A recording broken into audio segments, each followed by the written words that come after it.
¿Cómo está? Buenas tardes, soy su hermano Juan Carlos Soto, esto es Hablemos de la Biblia. La mucha letra mata. ¿Qué significa eso? La mucha letra mata. ¿Significará que no hay que leer mucho la Biblia para no matar el espíritu? ¿Será que aquellos que leen mucha Biblia y saben bastante de Biblia son maestros de teología o maestros de escuela dominical, son medios cabezones y no son muy espirituales? ¿Será eso lo que dice la Escritura? ¿En dónde está ese versículo? Eso vamos a ver hoy día. La mucha letra mata. Es curioso, porque en ningún versículo aparece ese pasaje. Usted seguramente me dirá, sí, el apóstol Pablo le hablaba a los Corintios, por ahí por el capítulo 3, verso 6. Pero dice eso, en su Biblia usted lee que dice la mucha letra mata, y si lo dijera, ¿a qué se refiere? Pues bien, eso es lo que vamos a ver en esta tarde. Y mire, buscando eso de la mucha letra mata, solo un dato. La Biblia de las Américas, la Nueva Biblia Hispánica, la Reina Valera Gómez, que una de las últimas, la Reina Valera de 1909, las Sagradas Escrituras de 1569, la Reina Valera del 1960, la que usamos casi todos, la New American Standard Bible de 1995, la Biblia de referencias Thompson, traducen la letra mata, y en ninguna aparece la frase la mucha letra mata. Pero acá tenemos una versión en la mesa. Esta es la Félix Torres Amat de 1823. Y esta versión me gustaría leerla, porque como usted debe saber, para estudiar la Biblia o para tener una visión global de las situaciones, no es bueno tan solo leer una versión. Ojalá tenga 3 o 4 versiones. Vaya a la Biblioteca Nacional. Ahí podrá encontrar esta versión, que es la Félix Torres Amat, y podrá incluso encontrar otra que es más antigua, que se llama Cío de Felipe, de 1821. Ahora, veamos qué dice esta versión.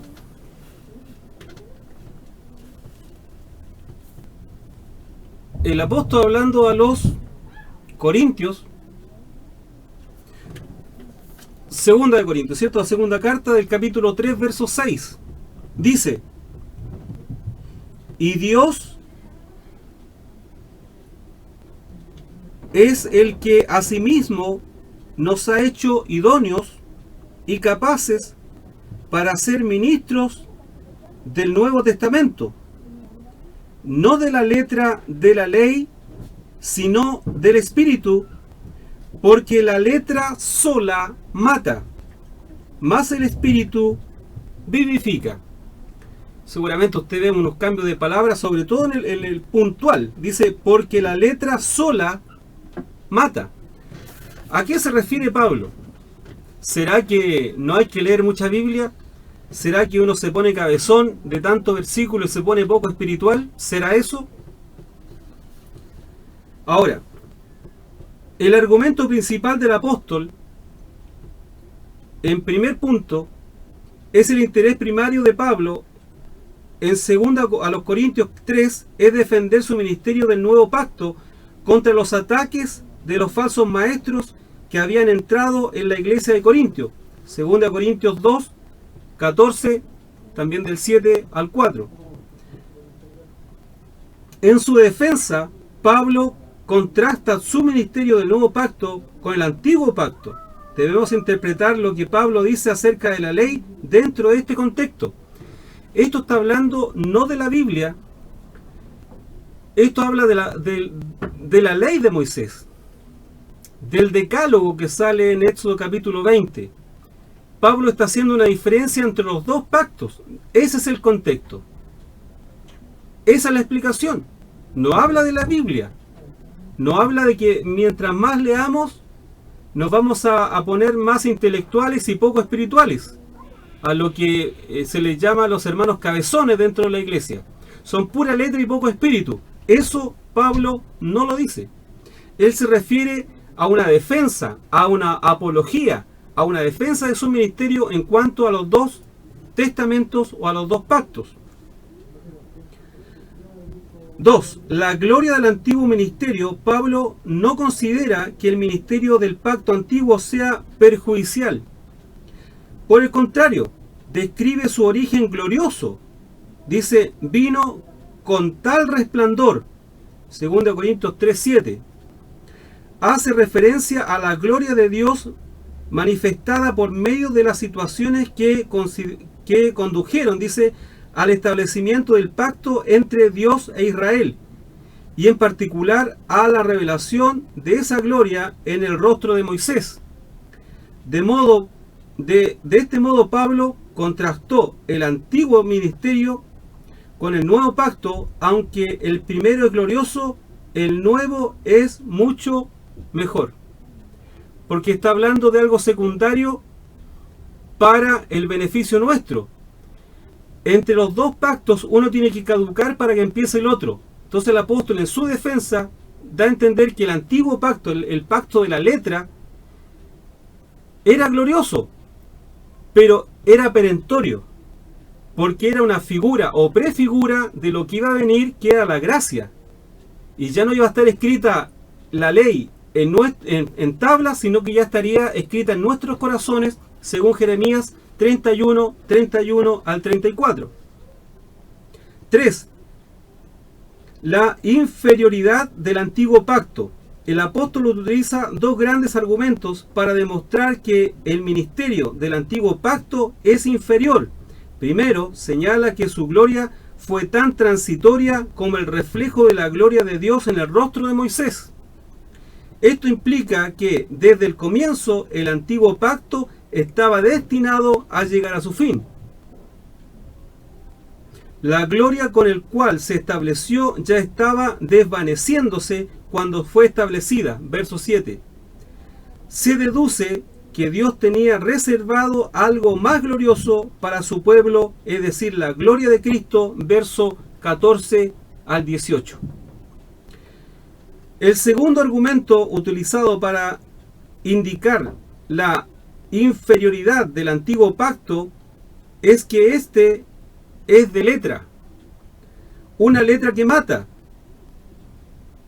Consecuentemente, ese ministerio es un ministerio de muerte. Versículo 6.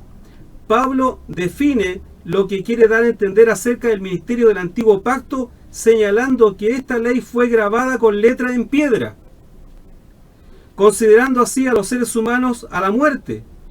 Versículos 6 al 9. No está describiendo aquí la naturaleza de la ley en sí misma, sino la función de la ley separada de Cristo. El ministerio del antiguo pacto llega a ser mortal cuando se separa del Mesías. Los judíos necesitaban leer el antiguo pacto y el pacto de la ley a través de Cristo. Verso 14 al 16. Claro,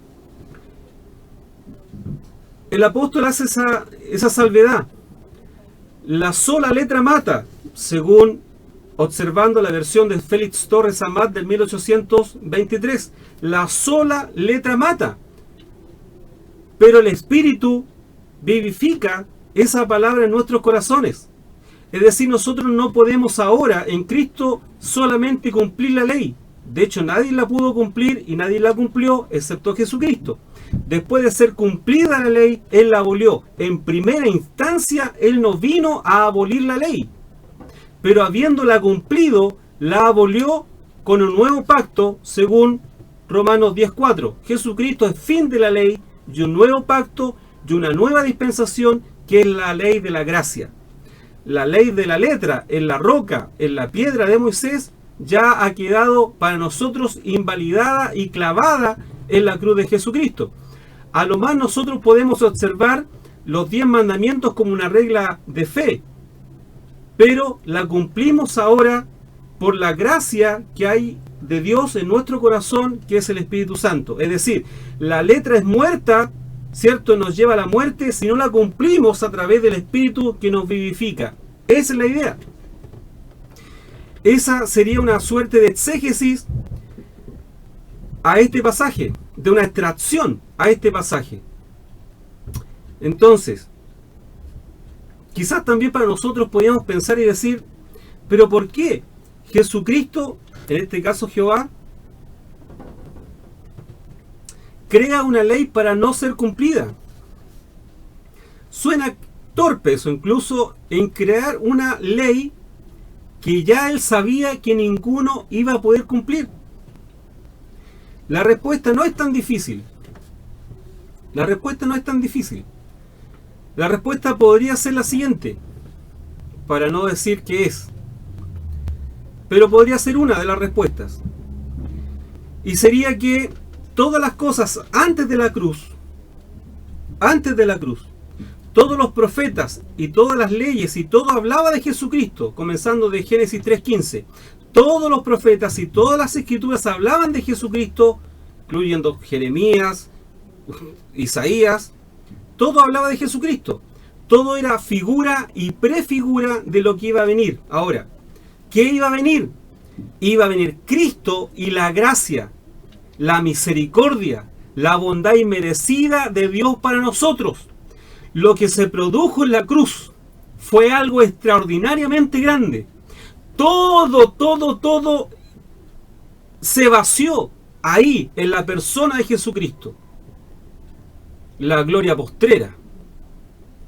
Todo el templo de Dios dentro de este cuerpo que es Jesucristo. Entonces, ¿qué sucede con esto? ¿Por qué armar una ley que era imposible cumplirla? La respuesta podría ser la siguiente. Justamente para eso, para que el ser humano se diera cuenta de que no podría regirse solo, no podría regirse y hacer la voluntad de Dios en forma obligatoria, por reglas y códigos, que el mismo ser humano se diera cuenta que era imposible agradar a Dios por reglas y obedecer esas reglas, porque el ser humano tiene el continuo en el pecar y en ser inclinado hacia el mal. Entonces era imposible dar a entender que el mismo ser humano se diera cuenta que tenía que venir algo mejor, tenía que venir la misericordia, tenía que venir la gracia, y eso se presenta con la persona de Jesucristo. Este Jesucristo, este Dios hecho hombre, que habitó entre nosotros y vimos su gloria como la del unigénito del Padre, lleno de gracia y de poder. Ahora, ¿qué hace? Él pone las leyes ya no en piedra, sino que las inscribe en nuestros corazones, y nosotros ahora, por esta gracia, por esta misericordia, podemos llamar a Dios, a Jehová, Padre nuestro. Y podemos decir, Abba Padre, querido Padre, amado Padre, tan solo por la unción del Santo en nuestros corazones. Entonces, el apóstol lo que está tratando de entender, y que al parecer nosotros no entendimos, era que estaba haciendo una aclaración entre los dos pactos. Y él decía, en una forma como de apologética, defensa, que él era ministro de un nuevo pacto, ya no hecho en las tablas, en la ley, sino que en la gracia en Jesucristo. Ahora, ¿qué sucede? Nadie nunca pudo cumplir la ley de Moisés, porque si de los 10 mandamientos o de los una cantidad impresionante de códigos que tenía la ley de Moisés, si tú tan solo anulabas uno, te hacías culpable de todos. Pero ¿quién vino a cumplir la ley? Tenía que ser alguien capacitado para cumplirla. De hecho, a Jesucristo no se le vio atisbo de pecado. Y en esa condición, como de nuevo Adán, él puede cumplir la ley. De hecho, lo hizo. Y de hecho, lo dijo. Yo no he venido a abolir la ley. Yo vengo a cumplirla. Y lo hizo. Él fue presentado al 8º día, fue circuncidado, iba al templo. O sea, él cumplió todas las leyes, pero también cumplió el espíritu de la ley. Y ahí donde empezaron las confrontaciones con los fariseos, los saduceos, los escribas, los sacerdotes. Entonces el apóstol Pablo lo que está tratando de decir es que tenemos un sumo sacerdote mayor, que es Jesucristo el Señor, y él dice: yo soy ministro de este nuevo pacto, de esta nueva gracia. No es que el hermano lea mucha Biblia y la mucha Biblia mata, sino que el Espíritu, tan solo orar, gemir, clamar y buscar, eso santifica y da vida. Y que el que lee se preocupa de los versículos, los textos, los contextos, de la exégesis, la hermenéutica y todo lo demás, esas personas son los cabezones que poco saben del Espíritu Santo. Me parece curioso tratar peyorativamente a nuestros maestros, y lo digo así, a nuestros maestros en forma peyorativa, de esa forma entendiendo que el conocimiento que estos hombres de Dios tienen ha sido por revelación del Espíritu Santo. Entonces, si el hermano o la hermana es ministra de la palabra porque tiene el Espíritu Santo, ¿cómo podrá saber más allá de la media de los hermanos? Porque el Espíritu Santo los capacita para saber más allá y poder hacer fácil lo difícil y poder ministrar conforme a su misericordia. Entonces, por ningún lado el apóstol estaba tratando de decir que no se leyera la Escritura y que aquel que la leyera en sobremanera iba a morir y hacer morir el Espíritu Santo en su corazón. Eso es una blasfemia, eso es una herejía del porte de un edificio. Ahora,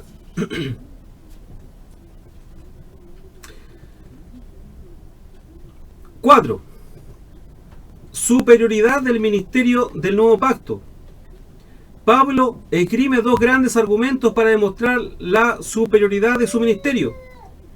Primero, el ministerio del nuevo pacto es más glorioso porque refleja la gloria de Cristo y por naturaleza la gloria le pertenece en él. Es una gloria permanente. 2 Corintios 3:11, que Cristo comparte con todos los que se vuelven hacia Él, quien tiene poder para transformarlos. Versículo 18. Segundo, el ministerio del nuevo pacto no es la letra, sino el espíritu, y por medio de él los creyentes se unen a Cristo. El resultado de su ministerio no es muerte, sino justificación. Versículo 9. Libera al penitente de la ley como instrumento de condenación y muerte. Versículo 17. Y escuche esto, Romanos 7:6 dice: pero ahora estamos libres de la ley por haber muerto para aquella en que estábamos sujetos, de modo que sirvamos bajo el régimen del nuevo espíritu y no bajo el régimen viejo de la letra. ¿Por qué? Porque la sola letra mata, más el espíritu vivifica. Hebreos 8:13 dice: al decir nuevo pacto, ha dado por viejo al primero, y lo que se da por viejo y se envejece está próximo a desaparecer. Hermanos, la mucha letra mata. No es así. Y si fuera así, lo único que mata en el creyente la mucha letra es la ignorancia de la palabra de Dios en nuestros corazones. Hermanos, que el Señor les bendiga. Ha sido un placer que esto sea para conversar con nuestros pastores, nuestros maestros. Esto no es la gran verdad, pero por lo menos que sirva para que el Espíritu Santo nos dé más luz sobre estos temas y podamos ser edificados en el amor del Señor. Buenas tardes y que el Señor les bendiga.